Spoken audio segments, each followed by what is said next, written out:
तख़य्युल का खात्मा, अरुंधति राय, उन्होंने ये किताब लिखी है। मुसन्निफा ने ये मज़ामीन उस वक्त लिखे जब भारत ने एटमी तजुर्बात किए।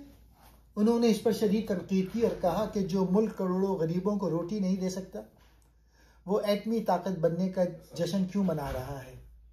इस किताब में वो कौम परस्ती, सरमायादारी, मजहबी जुनून और अदम बर्दाश्त जैसे मसाइल पर गहरी बसीरत देती हैं। इस किताब के 5 अहम नुकात हैं। पहला, एटमी ताकत या तबाही। मुसन्निफा कहती हैं कि एटमी ताकत का मतलब असल में इंसानियत की तबाही है, ना कि फ़ख्र का मुकाम। तख़य्युल का खात्मे का मतलब है कि अब हम ऐसे हथियार बना चुके हैं जो ज़मीन को मुकम्मल तौर पर तबाह कर सकते हैं, और अब हम अमन, मोहब्बत या तरक्की का ख्वाब देखने के काबिल नहीं रहे। दूसरा मजमून है गुर्बत और मुनाफ़क़त। मुसन्निफा सवाल उठाती हैं कि 12 जैसे मुल्क में जहां लाखों बच्चे भूख से मरते हैं, वहां अरबों रुपए एटमी हथियारों पर खर्च करना कहां की अक्लमंदी है। यह एक झूठी शान है। तीसरा मौजू है कौम परस्ती का फरेब। वो कहती हैं कि मजहब, नस्ल या कौम के नाम पर लोगों को गुमराह करना सबसे खतरनाक अमल है। जब कौम की आड़ में इंसानों को दबाया जाता है, अक़लियतों पर जुल्म होता है, तो यह फ़ख्र नहीं, जुल्म है। औरतों और अक़लियतों की हालात, ये चौथा मजमून है। मुसन्निफा किताब में बार बार उन तबक़ात का जिक्र करती हैं जिन्हें माशरे में मुसलसल नज़रअंदाज किया जाता है। वो सवाल करती हैं कि तरक्की सिर्फ अमीरों के लिए क्यों है। 5वां मजमून है सरमायादारा निज़ाम की तनकीद। आलमी सरमायादारी को वो नौ आबियात का नया रूप कहती हैं।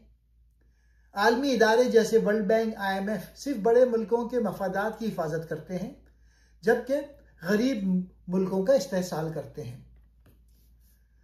जब रियासत ताकत और हथियारों को सब कुछ समझने लगती है, तो तख़य्युल, मोहब्बत, अमन और इंसानियत का खात्मा हो जाता है। यही द एंड ऑफ इमेजिनेशन। मैं इस किताब के एक एक पॉइंट को एक्सप्लेन करता हूं। एटमी ताकत या तबाही। मुसन्निफा के मुताबिक एटमी ताकत कोई फ़ख्र की बात नहीं, बल्कि इंसानियत के लिए एक मौलिक ख़तरा है। वो इस गलत फहमी को चैलेंज करती हैं कि एटमी हथियार रखने से कोई मुल्क मजबूत या काबिल एहतराम हो जाता है। उनके बुनियादी दलाइल। ताकत का झूठा तसव्वुर।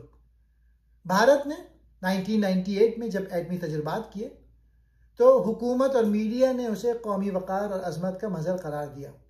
लेकिन राय कहती हैं कि एटम बम की ताकत दर हकीकत तबाही की ताकत है, और यह किसी भी महज़िब माशरे के लिए बाइसे शर्म होना चाहिए। रोटी नहीं, हम क्यों। एक ऐसा मुल्क जहां लाखों बच्चे भूखे सोते हैं, वहां एटमी हथियारों पर अरबों रुपए खर्च करना इंसानियत के साथ जुल्म है। वो कहती हैं जिनके पास पीने का साफ पानी नहीं, वो एटम बम लेकर क्या करेंगे। तख़य्युल का खात्मा। जब इंसान मौलिक हथियारों को फ़ख्र और सलामती की अलामत समझने लगता है, तो उसकी तख्लीकी क़ुव्वत, अमन पसंदी और रहमदिली ख़त्म हो जाती है। यही वो लम्हा है जिसे वो द एंड ऑफ इमेजिनेशन कहती हैं, यानी अमन का ख्वाब देखने की सलाहियत का इख्तिताम। अमन की राह। वो जोर देती हैं कि असल ताकत अमन, तालीम, सेहत, इंसाफ और इंसानी वक़ार में है, ना कि तबाहकुन हथियारों में। दूसरा मौजू है गुर्बत और मुनाफ़क़त। मुसन्निफा बड़ी शिद्दत के साथ भारत में मौजूद गुर्बत और उसके साथ जुड़ी हुई रियासती मुनाफ़क़त पर तनकीद करती हैं। वो दिखाती हैं कि किस तरह एक मुल्क जो खुद को आलमी ताकत और तरक्की याफ्ता कहता है, दर हकीकत अपनी आवाम की बुनियादी ज़रूरत को भी पूरा नहीं कर पा रहा। अहम नुकात। बाहर से चमक, अंदर से भूख। वो कहती हैं कि भारत में चंद ग्लैमरस शहरों और आला तबके की चमकती जिंदगी को दिखाकर दुनिया को मुतासिर किया जाता है, लेकिन हकीकत यह है मुल्क की अक्सरियत गुर्बत, भूख, बीमारी और जहालत में जिंदगी गुजार रही है। खाने को रोटी नहीं, लेकिन मौलिक हथियार जरूर हैं। हुकूमत अरबों रुपए मौलिक हथियार, स्पेस मिशन और अस्करी ताकत पर खर्च करती है, लेकिन दूसरी तरफ लाखों लोग बगैर छत के सोते हैं। बच्चे स्कूल से बाहर फुटपाथ पे पढ़ते हैं। गांव में पीने का पानी तक नहीं। रियासती तरजीहात में मुनाफकत। राय कहती हैं कि अगर मुल्क की असल तरजीह अवाम की भलाई होती तो तालीम, सेहत और रोजगार पर सबसे बजट खर्च होता ज्यादा। लेकिन हकीकत में तरजीह फौजी ताकत, सरमायादाराना निज़ाम और मजहबी सियासत को दी जा रही है। गरीबों के नाम पर सियासत, मगर फायदा अमीरों को। हर इलेक्शन में गरीबों के लिए वादे किए जाते हैं, लेकिन जब ताकत हाथ आती है तो पॉलिसियां सिर्फ बड़े ताजरों को दी जाती हैं और सियासतदानों के फायदे के लिए पॉलिसियां बनाई जाती हैं। एक ऐसा मुल्क जो अपने गरीब शहरों को जिंदा रखने के लिए कुछ न करे, वो सिर्फ मौलिक हथियार और फौजी ताकत में फख्र तलाश करे, वो सच में तरक्की याफ्ता नहीं बल्कि गुमराह है। कौम परस्ती का फरेब, ये तीसरा इंपॉर्टेंट टॉपिक है। राय कहती हैं कि कौम परस्ती एक खतरनाक फरेब है, खास तौर पे जब उसे मजहब, नस्ल या रियासती ताकत के साथ मिला दिया जाए। उनके मुताबिक आज की दुनिया में कौम परस्ती का मतलब सिर्फ वतन से मोहब्बत नहीं रहा, बल्कि ये अक्सर नफरत, जंग और तकसीम का हथियार बन चुकी है। कौम परस्ती का गलत मतलब। वो कहती हैं कि असल कौम परस्ती ये नहीं कि आप अपने मुल्क को दूसरे मुल्कों से बेहतर समझें, बल्कि ये है कि आप अपने मुल्क के हर फर्द, खुसूसन गरीब, मुसलमान, औरत और अक़लियतों के लिए बराबरी और इंसाफ मांगे। आज के दौर में कौम परस्ती एक नारा बन चुकी है जिसका मकसद सिर्फ मुखालफिन को दबाना है। अक्सरियत का गलबा और अक़लियत का गला घोटना। राय तनकीद करती हैं कि हिंदू कौम परस्त के नाम पर भारत में अक़लियतों को खौफ में रखा जा रहा है। वो कहती हैं कि जो हमारे जैसा नहीं वह दुश्मन है। यह सोच जमहूरियत की नफी है। देशभक्ति या इख्तिलाफ का गुनाह। अगर कोई शहरी हुकूमत से सवाल करता है, पॉलिसी पर तनकीद करता है या अक़लियतों की हिमायत करता है तो फौरन उसे मुल्क दुश्मन या गद्दार कहा जाता है। वो कहती हैं कि मुहिब्बे वतन वो है जो सच बोले, चाहे वो सच हुकूमत को नागवार ही क्यों ना लगे। कौम परस्ती से जंगी जुनून। कौम परस्ती का फरेब यह है कि अवाम की तवज्जो असल मसाइल, गुर्बत, सेहत, तालीम से हटाकर उन्हें दुश्मन मुल्क के खिलाफ भड़काया जाता है। इससे अवाम जज्बात में आकर हुकूमत के जुल्म और नाकामियों को नजरअंदाज कर देते हैं। चौथा मजमून है औरतों और अक़लियतों की हालत। राय इस बात पे जोर देती हैं कि किसी भी मुल्क की तरक्की का असल पैमाना यह नहीं होता कि उसके पास कितने हथियार, कितनी इमारतें या कितने GDP, बल्कि यह कि वह मुल्क अपने कमजोर तरीन शहरियों के साथ कैसा सलूक करता है। असल चेहरा कमजोर तबके का इस्तेहसाल। राय के मुताबिक भारत जैसे जमहूरी मुल्क में भी औरतों, नीच जात और मजहबी अक़लियतें शदीद इस्तेहसाल, तशद्दुद और इम्तियाजी सलूक का शिकार हैं। कौम परस्ती और तरक्की के नारे के पीछे इंतकाद की जिंदगी मजीद मुश्किल बना दी गई है।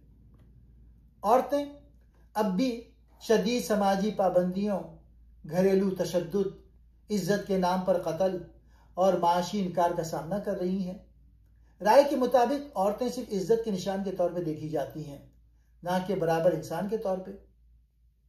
जब रियासत या मजहबी गुरोह औरतों के जिस्म और आज़ादी को कंट्रोल करते हैं तो ये ताकत का सबसे खतरनाक इस्तेमाल होता है। निचली जात। भारत में जात पात का निजाम अब भी जिंदा है। निचली जात को पानी के कुएं अलग, मंदिर अलग, कब्रिस्तान अलग और बाज इलाकों में इंसानों जैसा बर्ताव तक नहीं मिलता। वो कहती हैं कि जब मुल्क एटमी ताकत बनने पर जश्न मनाता है तभी निचली जात के बच्चे गटर की सफाई में मर रहे होते हैं। अक़लियतें, खुसूसन मुसलमान और ईसाई। राय कहती हैं कि अक़लियतों को दूसरे दर्जे के शहरी बना दिया गया है। मजहबी लिबास, इबादत और हत्ता कि उनके नाम पर भी हमले किए जाते हैं।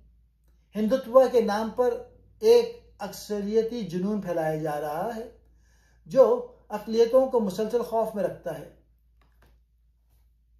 राय कहती है, जब हुकूमत इन मजालिम पर खामोश रहती है या खुद उनकी पुष्पनाही करती है तो इसका मतलब है कि रियासत खुद जुल्म का हिस्सा बन चुकी है। जमहूरियत का मतलब सिर्फ इंतखाबात नहीं बल्कि सबके लिए मसावी हुकूक है। 5वां मजमून, सरमायादाराना निज़ाम की तनकीद। राय सरमायादाराना निज़ाम यानी कैपिटलिज्म को ना सिर्फ माशी ना हमवारी बल्कि इंसानी तबाही का एक नया हथियार करार देती हैं। वो इस निज़ाम को नौ आबादियाती सोच का जदीद चेहरा कहती हैं, जिसमें ताकतवर कंपनियां, आलमी इदारे और दौलतमंद हुकूमतें गरीब कौमों और अवाम का इस्तेहसाल करती हैं। मुसन्निफा कहती हैं कि सरमायादारा निज़ाम में इंसान की कीमत सिर्फ उसकी सार्फियत, कंज्यूमर वैल्यू से जुड़ी होती है। जो चीज़ मुनाफा बख्श हो वही बाकी रहेगी, ख्वाह वो कुदरत का जंगल हो या इंसान की जान। वर्ल्ड बैंक, IMF जैसे इदारे गरीब मुल्कों को मदद के नाम पर कर्ज देते हैं, लेकिन उनके बदले में ज़मीन, पानी, बिजली, तालीम, सेहत जैसे शोबे पर कब्जा कर लेते हैं। ज़रूरी निज़ाम पर हमला, बड़े कारपोरेट इदारे छोटे किसानों को ख़त्म कर रहे हैं। किसान महंगे बीज, खाद और कर्ज के जाल में फंसकर खुदकुशी पर मजबूर हो जाते हैं। राय इसे माशी दहशतगर्दी करार देती हैं। तरक्की की गलत तारीफ, वो कहती हैं अगर तरक्की का मतलब करोड़ों लोगों को बेघर होना, कुदरती वसाइल की बर्बादी और चंद कंपनियों का मुनाफा है तो ये तरक्की नहीं, तबाही है। मेगा प्रोजेक्ट जैसे डैम, हाईवेज या स्पेशल इकोनॉमिक जोन्स, इन सब का फायदा चंद अमीर लोगों को होता है, जबकि आम इंसान अपनी जमीन, पानी और रोजगार खो बैठता है। राय की यह किताब एक सियासी, इखलाकी और इंसानी चीख है जो खामोशी से फैलते हुए जुल्म, जबर और बेहिसी के खिलाफ है। इसका उन्वान द एंड ऑफ इमेजिनेशन सिर्फ एक अलामत नहीं बल्कि एक इंतबाह है कि अगर हमने सोचना, सवाल करना और तसव्वुर करना छोड़ दिया तो हम इंसान नहीं, सिर्फ अतात गुजार पुरजे बन जाएंगे। तखय्युल का खात्मा इंसानियत का खात्मा है। जब इंसान अपने अंदर से दूसरी दुनिया का ख्वाब देखने की सलाहियत खो देता है तो वो हर जुल्म, जंग, भूख और नाइंसाफी को नॉर्मल समझने लगता है। राय कहती हैं कि हमें तसव्वुर, तखय्युल और मज़ाहिमत को जिंदा रखना होगा।